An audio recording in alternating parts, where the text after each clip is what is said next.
think the most important thing is choose your partner right. Choosing your partner is the best gift that you can give yourself. If you are in any country, if you have a tech role, you can get a job. Recently, I seen an article that comes out with ChatGPT 4 that can write programs, debug, and do better than 90% of the software engineers out there. Are software developers, engineers worried about that?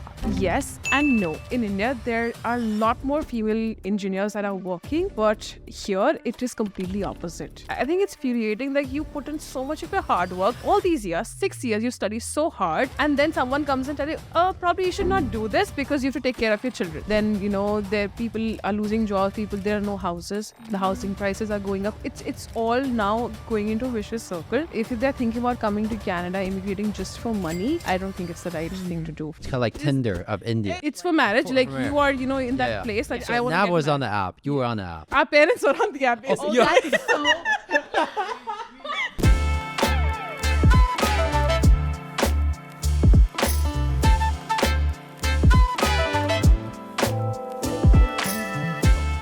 As a female, have you ever thought or felt that you are trapped in a box? I'm Simran at Wellbusters today, the head of operations at Grow Media and Grow with Nav. I am trying to break out of that box and create something big for myself. And in the meantime, I also want to help as many women as I can if they want to build a business or they want to, excel in tech. So stay tuned for this episode. First things first, what do you do for a living? I am a software engineer, and recently I have started working as the head of operations for Grow Media and Grow with Nav. So I have taken the lead there on the operations side. It's more of my who I am as a person. So yeah. I love that. And how long ago did you start doing that? So I left my software engineer job last year in around June. So it's gonna be almost a year now. That was something that, I was looking forward to. I am still at heart a software engineer because when I look at things, I can build this in a day. I love building mobile apps. I can do this, as fast as I can. It's awesome. But this is something that I wanted to explore for a very long time, taking the operations thing, and I'm loving it. I love that. But I mean, it looks like you love it, and I love that for you. What was the moment where you you know what? I'm going to take the dive. I'm going to do this officially. I can't imagine it was easy going from software engineering. You've been crushing it, and I mean, crushing it in this new role as well, but completely different. So in my last job, there was it was a consulting role where I felt that I don't have that much, power to basically, if I'm doing something, there's a lot of, loopholes that go through, and there are so many people, stakeholders in it, which was stopping me from doing something. Mm-hmm. And I had a chat with Nav, and he was like, how do you want to do something else? You can try something. He was just pushing me in the direction, and he wanted me to choose and say, come to him, I want to take up this, and I want to grow our business, because that was, for me, the business was the side and my job was the main focus. Mm-hmm. So that happened, and I was like, this is probably something, I would want to explore. Yeah. Let's do this. And then you came new to Canada not that long ago. So this month, we celebrate our 4-year anniversary in Canada. And we got our citizenship as well. Nice. So it has been amazing. Canada has given us so much that I cannot even put it in words sometimes. I'm very grateful for this country for giving us the opportunities that has made us brought us here we are today. Yeah. So yeah. And so you worked as a software engineer, I assume when you guys were in Hong Kong as well? Yes. Amongst the other countries that you guys lived in. Did you do that role similar in Canada, or was it same company, just virtual? No, so I had a very different role in Hong Kong. It was I started so I am an app developer basically. So in Hong Kong, I started as, a program analyst. It was my first job there. Found out that, I love coding more than, managing initially. So that happened, and, they gave me an opportunity to code. I was in a big, startup there, managing everything from there. Then there was we wanted to work together because I have technical skills, and my husband, he is more of a marketer. And we decided that, we could put hands and build something together. That's where we started our first business. And that's when I started learning app development, how it works and, what is the behinds of it and everything. that actually made me to a place where I can work anywhere in the world. Yeah. Because tech is something, it's a transferable thing. You can just, if your spouse is moving, if you want to move out of the country, Yeah. of any place, just if you are in any country, if you have a tech role, you can get a job. Yeah. It's huge. It's huge. So that's how it started. Yeah. And then when we decided to move to Canada, Navjot was like, we played, did the PR thing. I did all the paperwork. You will be the person to get the job. Yeah, crazy. So it's Division of labor. it's your responsibility now. So, and we came in COVID. Yeah. I got a job in like 10, 20 days. My first job. It was not much, but it was just, like I was getting paid $20 an hour, which is nothing as a software engineer, but it put us somewhere that, at least some money is coming in. Yeah. I then got a job, in 4-5 months, and then that has been a great journey in Canada since then, because a lot of opportunities open from the US as well. Wow. Yeah, you can use a TM visa and all that. Yeah, I didn't actually, if I talk about it, so I can open a company that can work as, a client there. Nice. I don't even need a TMV, the visa. You guys find a loophole. No, that's not a loophole. And my company can work for a US-based company, right? Yeah, you're just a contractor Yes. kind of thing. So you don't really need, well, you're still getting paid USD. Yes. Arguably even better. You don't Oh, have to yeah. go through all the taxation, double taxing. for all- Exactly. Yeah. Now, I thought about a question I can ask you. Okay. Yeah. This one's supposed to aim for viral. Recently, I seen an article that comes out with ChatGPT 4 that can write programs, debug, and do better than 90% of the software engineers out there. Are software developers, engineers worried about that? Yes and no. So there are two things. Yes, they're worried because, the jobs will be taken away, but someone needs to ask the right questions to ChatGPT or the systems to build a product. So consider a product as, it's not very straightforward, right? Your requirements are different with every product. ChatGPT will definitely help you. I have taken help of ChatGPT. Like I was stuck on a problem, and if I would have solved it myself, it would have taken me 2 days. But I just, copy pasted the code and, told that, explain me what is the problem here, what can I do? Yes. It gave me some garbage suggestions, but in like fiddling it without around 4-5 minutes, I had my answer. So it reduced my work, from 2 days to like 5 minutes, which is a big jump, and it helps me so much with that.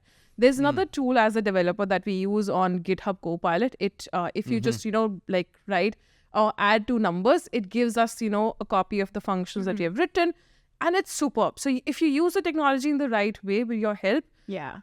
it'll just make your career progress, because someone needs to ask ChatGPT or other the right questions. Yes. And just like everything that has like any tech that's advanced, there always needs to be manual input, and there always needs to be someone maintaining it.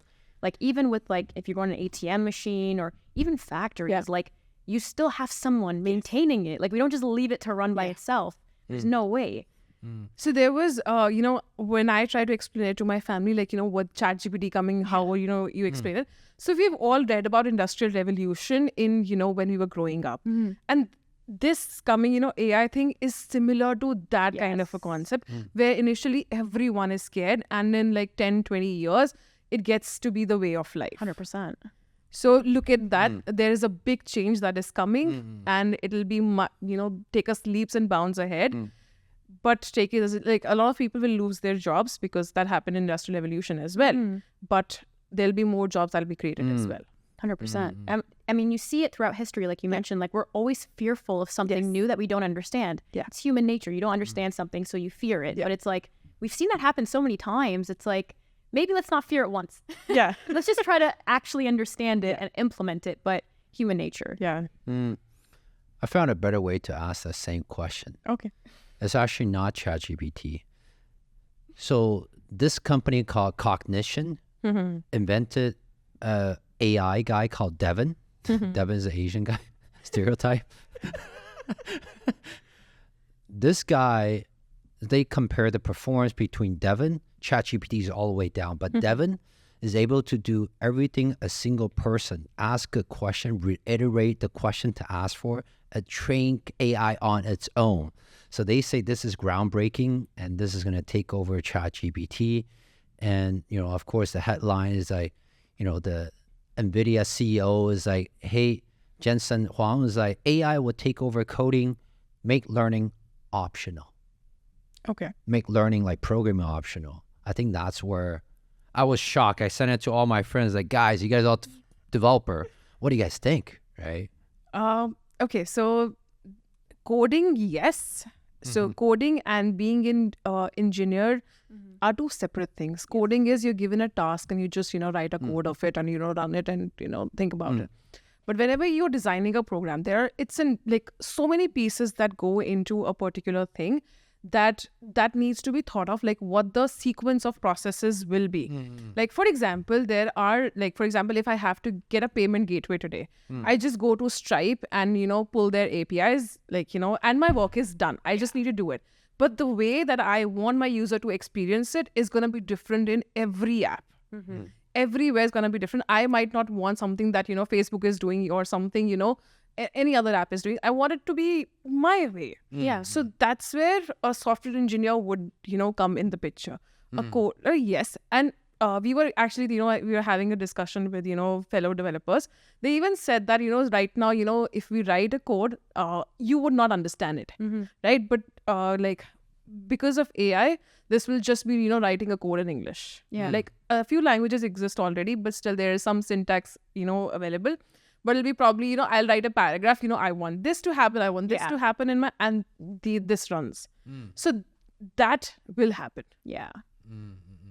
Got it. And I think you're touching on a really important thing. And when I've spoken about AI with people, again, a lot of people are fearful, but it's just making things that were not accessible more accessible. So like someone who's never coded in their life, who wants to try out getting some lines of code, maybe making a website, just to try it out, now doesn't have to put in so much time. Like it's really explained like you're 5 on how to build a website. Of course, it's not going to be a great one, but it gets you the foundational coding. Maybe like it'll just send you a thing of like HTML, something very basic, but it'll kind of show you the way that it's laid out.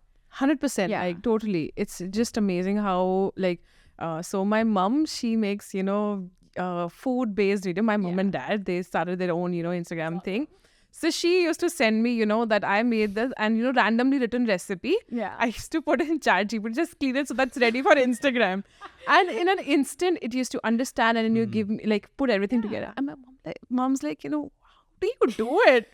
Like, Magic. In a minute, you're sending me this, like, do you have, like, are you free right now to do this? I'm like, no, I'll teach you how to do it, but we have to sit together to, I have to teach you everything. Yeah. So now she's like, now they are in Canada and they're like, now you have to teach me this. So I'm going to, show them this weekend that how it's done. Can you please record that? Yeah, I'll do that. I think that would be such a relatable video. That's amazing. AI is going to be the next 10 years. Yeah. It'll be so fun. I'm excited for it, especially I know there's like a lot of criticism from the art side. Yeah. I mean, other than the IP stuff, which, if you're taking anyone's work and claiming it as your own, that's just not cool to do. But in terms of like people being able to create art with AI, I think that's so cool because not everyone has the talent, the raw talent to be an artist. Yeah. So when people were thinking about AI, so this is, a software engineer discussion. I know this discussion is going in very tech discussion. So when people were talking about AI initially, like 10 years ago, it was more like the creativity will come like, once we start with AI, the creativity will come, 10 years later or something. But when AI was launched, it started with, creativity. Like DALL-E, when I saw DALL-E for the first time, my mind was blown. Like you take a picture and it just, extends the picture as well. Yeah, like you just give it text and it makes an image in like the style. Like you put a image of a dog and it'll make it for you. Like I was like, what do you mean? I don't have to learn how to draw anymore? A lot of artists, they're not liking it. Yes, because I understand, where they're coming from because their work is being, and it's actually stopping their way to earn money also. So I get their point totally. But for me, who doesn't know even about art, who is like very just Same as me. stupid when it comes to art, if I need something, I can get it in a, like, there was this app, right, where just, you put 10 of your pictures and just, produces so many of your, LinkedIn profile IDs or, the graphic things. Yeah. And I was like, in $5, if I'm getting this, I will use this. The Lensa app, basically. Yeah. It was such a rage. Yeah, it gets people to tap into like the creative field without needing to be a prodigy just by nature. Like me, myself, I don't know how to draw properly. Like if I draw a cat or something, it's going to look like it's in pain. So for me, right? So for me, it's like I need this AI to help me out. But I think where people get upset is someone taking like, inspiration from their work and then having an AI maybe fidget with the colors and they claim it as their own. But that's just wrong outside of the field of AI. Like if you take an image that someone made and you put like a red line on top, that's not cool. And that's not what we're talking about when we talk about what the potential is of AI. It's more so like letting people like us experience the creativity without needing the raw talent. True, absolutely. So what would you say to the software engineers that are in school right now? Should they learn about coding or should they learn about something else that's above or ahead of the trend? What would that be? If you have a kid that's going in there fully committed, what should they learn about AI, learn about coding, or what is that? Or coding management, AI management, how to train AI, or what is it that they can stay ahead and still have a job in 10 years? Okay, so if I look at someone who is, like 15, 16, I would honestly suggest them to learn coding because coding opens your mind in ways which, because you're problem solving every time. That just creates your, neurons in your head in a different way that right now, if I'm given a problem, I know some problems cannot be solved. You have to take with it.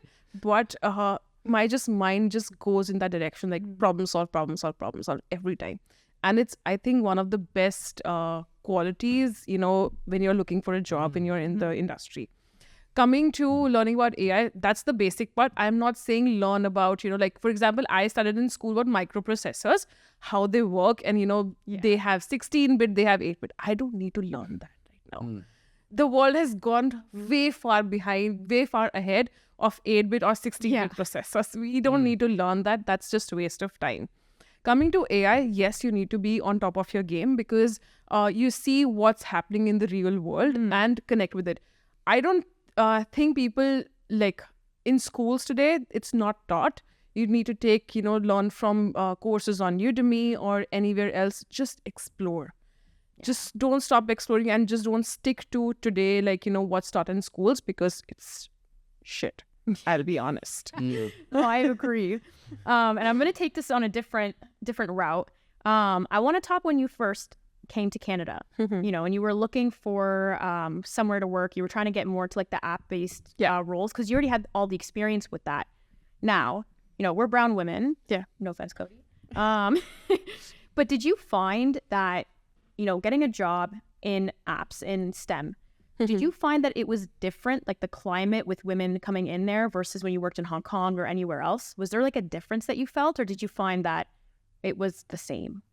As a female, that's, there's so much awareness around, having females, diversity and everything that it's always appreciated. Yeah. They look at, female, engineers with a I would say positivity because they want to have, a different different perspectives on team. Yeah. So that's something appreciated. In Hong Kong as well, I felt that they were more excited, I would say, to take my interview than I was. So that's amazing. That happened. I have not worked in India, so I cannot say on that perspective. But I want to, talk about something that, so I did my master's, in a college, in a university that was all female university. Really? Like I Where is that? graduated, it's in Delhi. Oh, It's, okay. Indira Gandhi Institute of Technology. Wow. So every year around, there were 60 people in my class.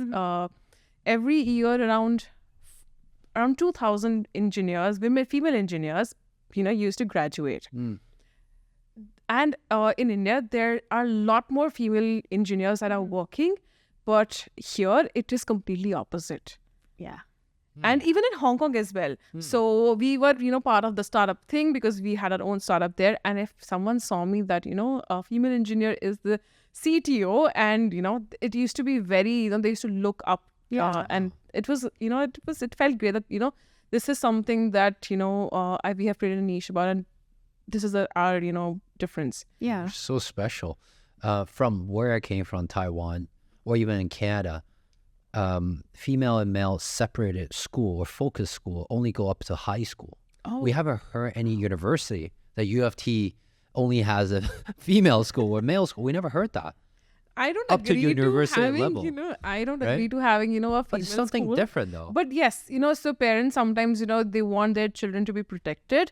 So like, especially female children. So they actually they are okay sending them to universities which are all female led. We used to have professors that, it doesn't matter, it's a male or a female, but all female schools.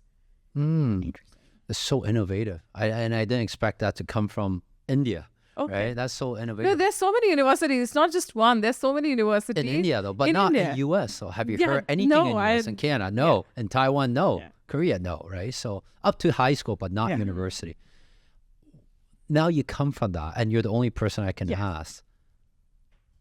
What's the difference then when you go to a female university? Because before high school, a lot of time from Asia or even here, you're still trying to figure out before high school. You don't know what you want. You don't know what you don't. You're trying out. But university is like the time where I develop my whole brain, and that's the time where I'm mature enough or becoming mature, right? How's that been, the experience for you as a female only, like, graduating from a female Trying to only wrap his mind around that. university? I never heard that. I just want to know, like, I honestly hated it. Okay, so whenever there's a mixed crowd, I have studied in 2 universities. Like I did my undergrad and then my master's. okay. So in my undergrad, it was a mix. There was no, but there were like 20 females versus 5 males in my class. Yeah. In an engineering, thing. So yeah, I know these stats sound weird, but It's opposite of anywhere in the world. yes. How do So you guys do that? and I think What's going on? we were in an anomaly, to be honest. Our class was an anomaly there, just 20 females and 5 males. Yeah. It doesn't make sense to me also, honestly. How did that happen?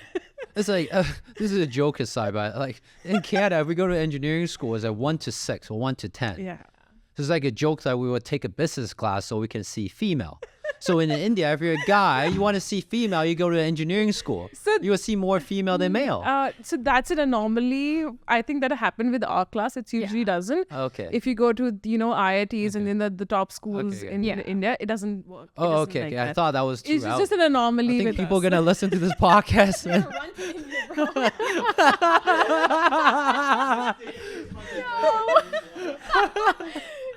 So yeah, that was an anomaly. And then I wanted to, talk to, because I think with females, just females, there is less, or I would say they're scared to try more.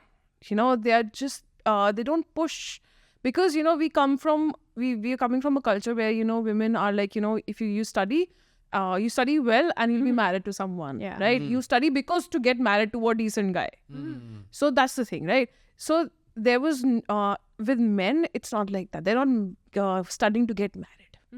So Yeah. this is the difference. They used to push harder in all directions. Yeah. With females, this was, constrictive that, if I am trying to do something, I needed, you need some sort of support by your teachers or, by, there was no competition, Yeah. honestly.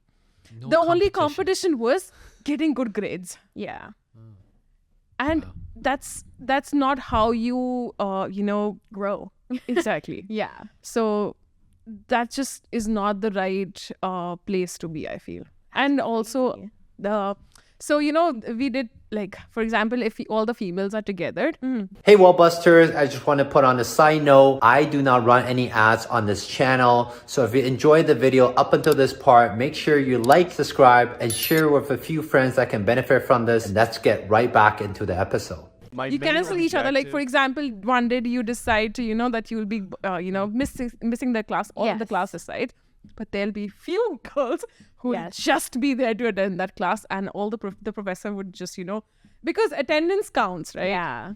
And if we decide together, it's just a funny thing. So if we decide together as a group, the class that, we'll probably be missing this and, plan something out of the class. Yeah. But there were few people who just used to show up at every class. We don't need that. Yeah. So you got excited about, 2,000 engineers, passing, graduating every year. Out of those 2,000, only I think 50 are working in the field as engineers.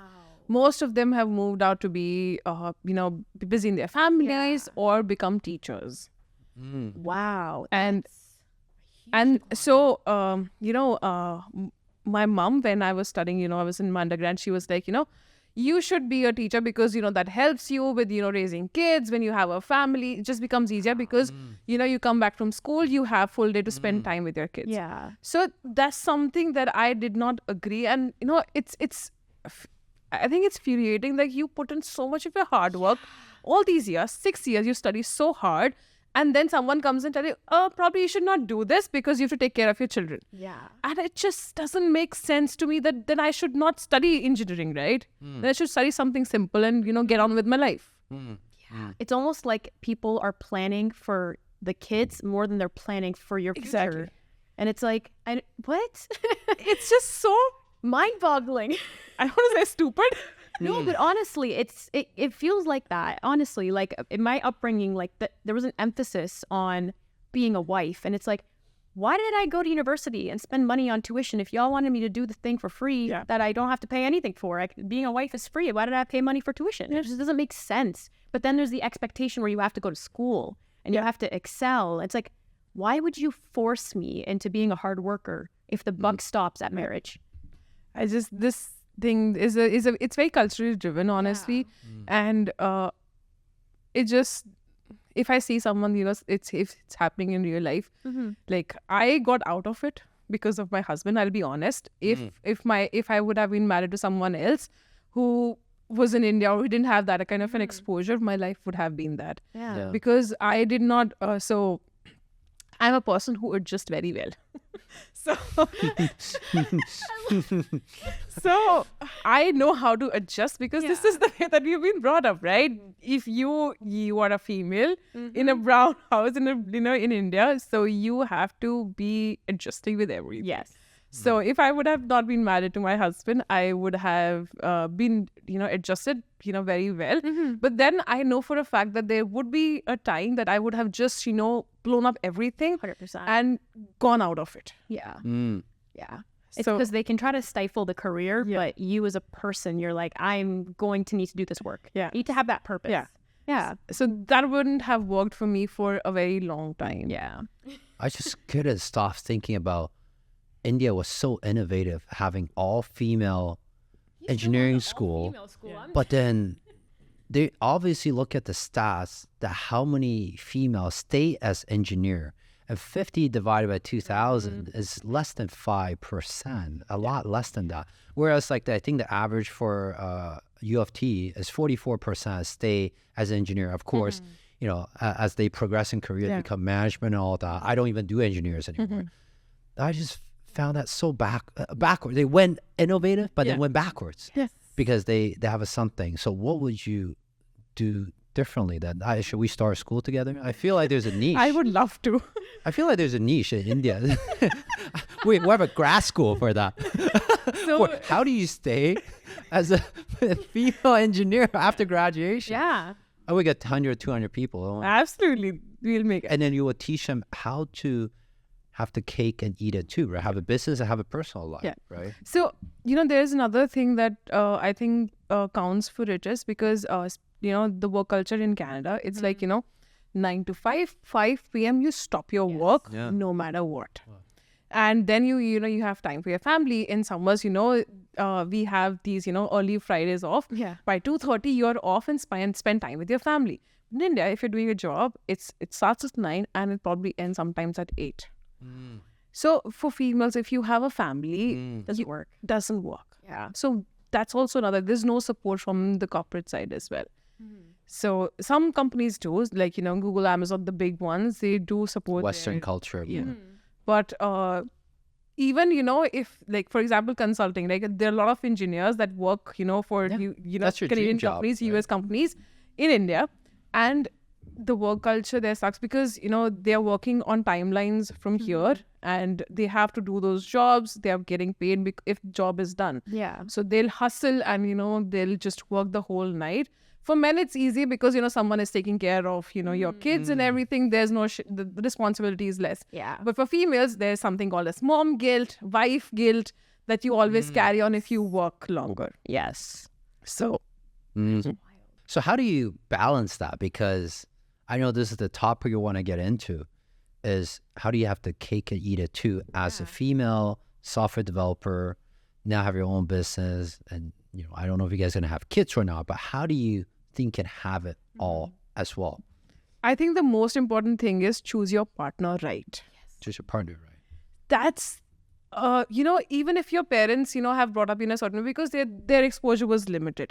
But your partner has to be choosing your partner is the most important thing, that the best gift that you can give yourself. And I didn't know, this is talking about me, so myself, I didn't know he was that good, honestly. You got lucky. Is that what you're saying? Shout out to Nav. Shout out to Nav. So ours is an arranged marriage. We got, we got in touch with each other through this app called Shadi.com, which basically means wedding.com. And we had a chat. We went to the same school. He's 3 years elder to me. So we went to the same school. There was some, connections, before, we met. We met for the first time. We just met once before we decided we're going to take the plunge. Yeah. So that... Is that the norm in India? Usually, yes. What percentage? 70 to 80% people? You play on an app. It's kind of like Tinder of India. Yes. No. So there's Tinder as well. Tinder is for some other purpose. Shadi.com, Okay. it's for marriage. For like marriage. you are, in that place. Like I So want Nav to was get on the app. You were on the app. Our parents were on the app. Basically. That's so... I love that. They swipe right or left for you. So you just click on the one that, okay, let's, talk. So the numbers are then, So it's displayed. parents talking with parents. Yeah. So it's like a parent Tinder for their kids. Yeah. That is awesome. I have never... We did meet without our parents. So, usually that doesn't even happen. So or there's a person who's, is the match fixer. Yeah. So in our case, the match fixer was the app basically. Yeah. Marriage fixer, not match fixer. So this fixer person, she or he basically, introduces both the families. So the app was basically introducing both the families. Yeah. So my mom and Navjot's dad, had a chat for the first time. And then they said, okay, kids want to meet, they would want to meet. Yeah. So that's when me and Navjot met for the first time. We met at a cafe. And that's, that was our first conversation that we had. It went on for 3 hours. And we had so much to talk to each other. It was just like one of the most beautiful conversations. Yeah. I still remember bits and pieces of those conversations because it's just special conversations. Yeah, they're fun right? too. So that happened. That is... Does the Middle East know about this? Like, this is incredible. I'm just used to, I remember growing up, when I'd visit back home, they'd be like, oh, yeah, you should talk to this person across the street. And there was, literally someone across the street. I was like, no.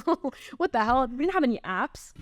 Yeah, it's a big matrimony.com, matrimony. There's so many matrimonial apps these days. And it's kind of amazing, honestly. That sounds awesome. You can put in the filter, how much you earn, how much a person should earn. What's your credit the score? the areas, for example, my mom was very clear that I don't want my daughter to get married out of Delhi because, I've been born and brought up in Delhi. So the filter had, person from Delhi. This is the coolest thing. I'm speechless. That's so interesting. But honestly, I think one of the most important thing is I had a similar upbringing in terms of you kind of just assume that you're going to get with someone and what they don't tell you is whoever you end up marrying, either your learning and growth ends or begins. That's the biggest thing. And growing up, I was always scared of getting married. Oh, yeah. Terrified. I was like, what do you mean? I'm going to be secondary? And because that's the perception that you see. Those are the only examples. You watch the soap operas. The woman is not in the leader absolutely. position. So I was always terrified of that. And it wasn't until similar thing with you, I met Abdul and it was very open. It was equal levels. That's your partner. And whenever you try to start something, he'll support me on it and vice versa. And it's it really puts your faith back into like the whole idea of being with someone forever. Like it's. I never thought there could be like, coming back to how, supporting each other, like getting a partner, like the kind of partner that you want. So we were in Hong Kong, newly married. I moved to Hong Kong like 5 days after our wedding, right? Did Nav grow up in Hong Kong? No. He was there 6 months earlier than me. Okay. So we met in November. He flew to Hong Kong in January. He was there till August. I Like, thought you picked Dali. yeah, we thought. He lied. He lied on the app. Catfish. He catfished. So, so we moved to Hong Kong, and there was an opportunity that I like my company had a warehouse in China, so to Shenzhen basically. Yeah. So I needed a visa for it, and they said we would like you to go. I was like, okay, I'll tell you in a day. I went back home. I asked him, and he was like, why are you even asking me this? And I was like, I was clueless. Yeah, you're right. Why I'm asking? He said, I travel almost twice a month. I don't ever ask you about, can I travel? Then why are you asking me? And that just blew my mind that I am doing things that are so, in me that I don't even realize what I'm doing. You have to like literally beat around the bush and just be like, like you always feel like you need permission. Yeah. And that was when, I just realized, okay, I got lucky that this person trusts me, and makes me like feel like an equal, that if he's here, I'm also here.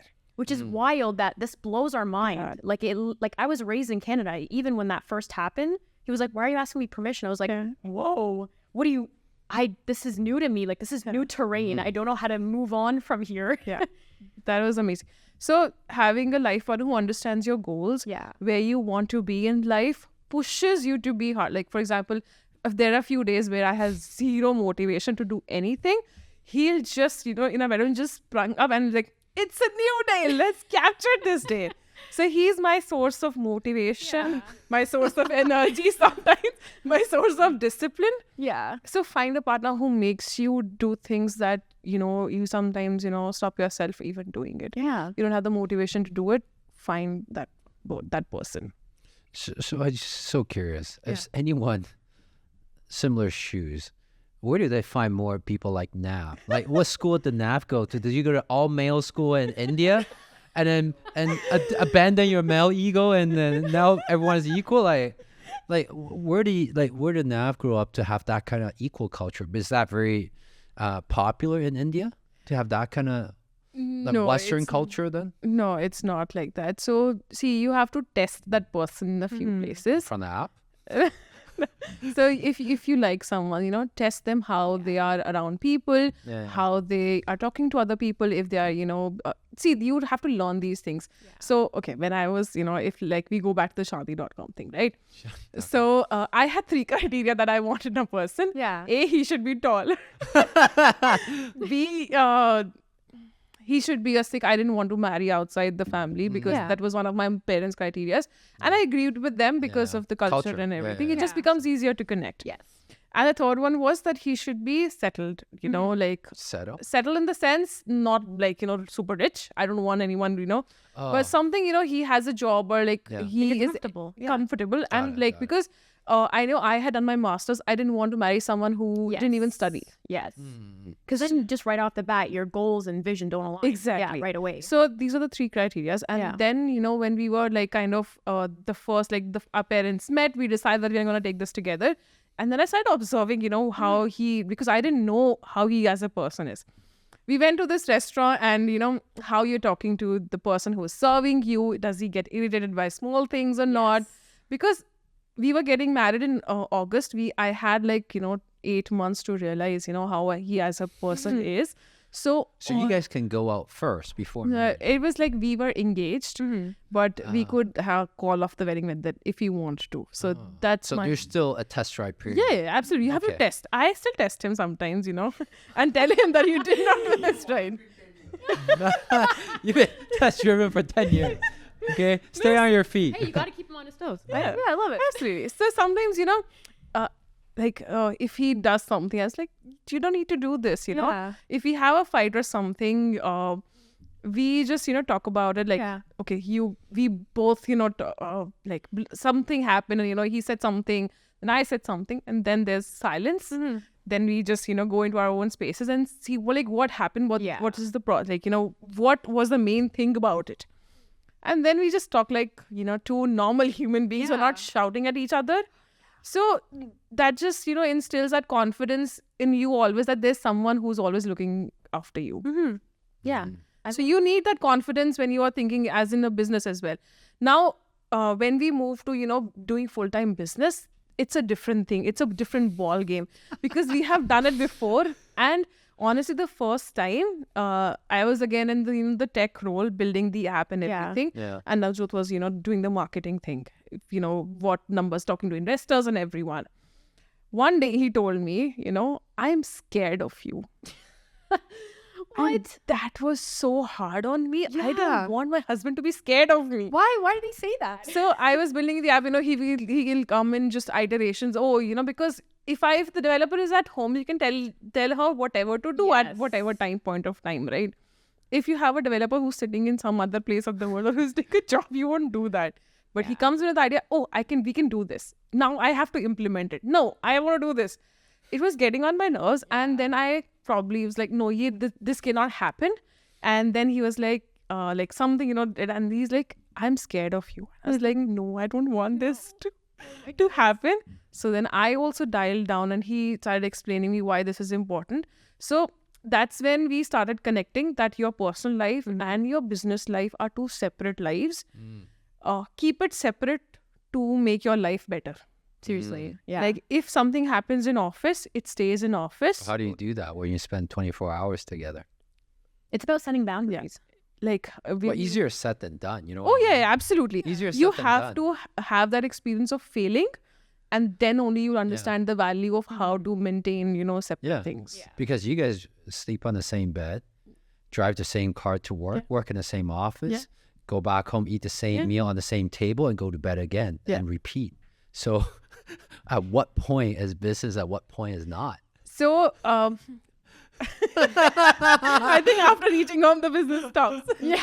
Yeah. Where does it stop? Like, is there a time? Like, how do you guys set the boundary? Because I saw that early on, and I still haven't figured out a way. So I'd rather not to tackle that right now. And and then it's my fiance is totally opposite of you. So she's definitely more of I want to do whatever I want. I try to ask a bit more, and she's like, I'm not your employee, you know that, right? So it's totally different from your side. So we see where the fear is coming from. But I will at some point want to bring her involved in it, but I just haven't find the healthiest way. Or maybe I'm too far ahead, she's not here. We're not on the same page. We're at least in that range that I know it can work. So I would like to hear from you. So there are, 3 kinds of couples. 3 kinds? Let's start with 2. Only 2? Yeah, 2. Okay. Let's start with 2 kinds of couples. So it's called the parallel couple. Paddle couple? Parallel, right? Parallels. Oh, okay. So the husband and wife, they both are moving in the same direction, with different set of goals. Their goals are, different. They want to reach at different heights. The other is an A couple where the goal is the same.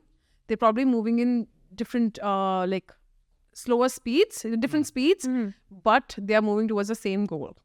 So once your goal is aligned, you become an A couple. And this is what, one of our friends told us that you guys are an A couple. I'm like, this is so cool. Yeah, this makes more sense. Even if at different parallel speeds, line and then A couple. At different speeds, we are still, going towards the same goal. It doesn't matter, but you'll reach together there. How do you stay as an A couple? That's more of a key question. So you can come to A couple for a few days or a few weeks, but how do you stay there? I know, he's like, I tried to be an A and now I'm an X. I try to A and I come back to parallel. A, come out of parallel. I go sometimes go out of parallel. How did you make a circle? How do you stay as A? So you talk. Yes. You have to talk about the hard things. Yeah. If I am being, for example, we keep a check on each other basically. So if I am given a task, if I am doing a task basically, I am telling this happened, this is where we are, this is stopping us, from moving ahead. he comes and tells me the same thing that, we are working on this together. This project is moving here and here. And this is where we wanted to reach. So the speeds can be slower, but there is visibility over everything. Like right now, if I am, handling operations, I know almost everything about marketing. Like where are the, where is what is being done. And when you talk about, keeping business away from your bedrooms, it's difficult. And it's not like we have, cracked the code for it. Every morning, whenever Navjot is, when we were getting ready, there's a discussion that's going on about something or the other. And, it's about business, yes. But then, it's part of our lives. And we don't bring the negative business at home. We bring the positive, like how can we improve today? How can we make it better today? So that's the kind of discussions that happen in the bedroom. And if Navjot is pissed about something, he'll talk about it in a very poised, and this is not working, bro. This needs to be handled. And it's all about being really in tune with each other. Like at this level of like the relationship that you're talking about, it's not, you've just been married and everything is a blur, it's numb. It's like you literally can look at the other person and tell they are not in the mood to talk about this. It's being in sync with them. And like, for example, like similar thing for Abdul and I, we work at home. We're together 24/7. But if it's like after work, and I help him with his marketing, if he tries to come up to me and talk to me about marketing after he can see like I'm done work, I'm stressed, he will look at me and just drop it without me even saying anything. Like he'll understand that this is not the time. And it's that level of like attunement with each other. Absolutely. Yeah. We've been married for almost 10 years now. So it comes with it. 100%. Good. Stay as I know time flies, but I want to ask one last question. So what do you think about the Canadian immigration policy? So being an immigrant myself who migrated just 4 years ago, I am very grateful to the immigration policy, the ministers who decided, yes, we need more people. And I have like been able to have this life because of those, those decisions and the immigration policy. But right now, things are getting out of hand for them as well, because they invited so many people in without having the infrastructure or without having resources to build it. Right now, our hospitals have long waiting lines. There was recently a news that, someone actually delivered a baby outside the hospital. Yeah, I heard of that. And it's so bad that it's not fair, right? To anyone, people who are living, who are, here, who came years ago, and it's not fair to any of, or the new people who are coming in. Not fair to any of them. So, and I know the immigration, the industry, the ministers, they're working hard towards, reducing that. The student visas have changed. Yesterday there was a news about LMIs, decreasing from 12 months to 6 months. They're making efforts towards that, but I think the decisions should have been made 4 years earlier instead of happening right now. It's too little too late. The damage is already there. And it's crazy. Whenever I think of talking about this, I feel like the sentiment is if you say anything saying like, oh no, we have too much, people just automatically take this aggressive stance, when it's like, we're not saying we don't want to help people. We're just saying, let's make sure we can sustain it so we can continue helping people. Because right now, it's really, really negatively affecting everything. So if you're not, supporting people, everything is going. Actually, the people are losing jobs because there is no support from the government. Then, people are losing jobs. There are no houses. The housing prices are going up. It's all now going into a vicious circle.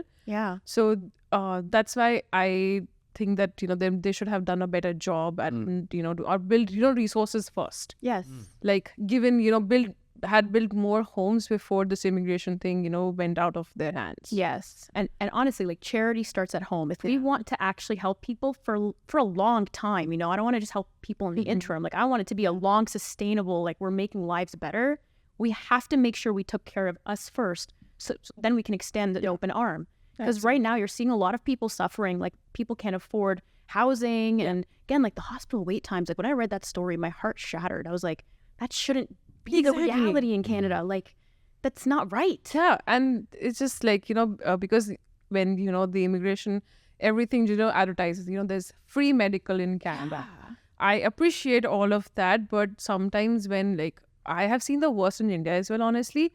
But the thing is that, if people are here in waiting lines just because the immigration was not handled correctly, I think that's something people need to think about again. Build more hospitals at least. 100%. Like Brampton has just one hospital. One hospital. Hold on, actually? Yeah. Kitchener has two. Cambridge has one. Brampton's such a big city. They just have one hospital. London has 3. Yeah. That I know of, at least. I'm sure there's a hidden one in there. Yeah. So it's pretty bad there. Yeah. So would you still advise people to immigrate to Canada? See, I am no one to make the decision for them. They should look at the pros and cons of everything.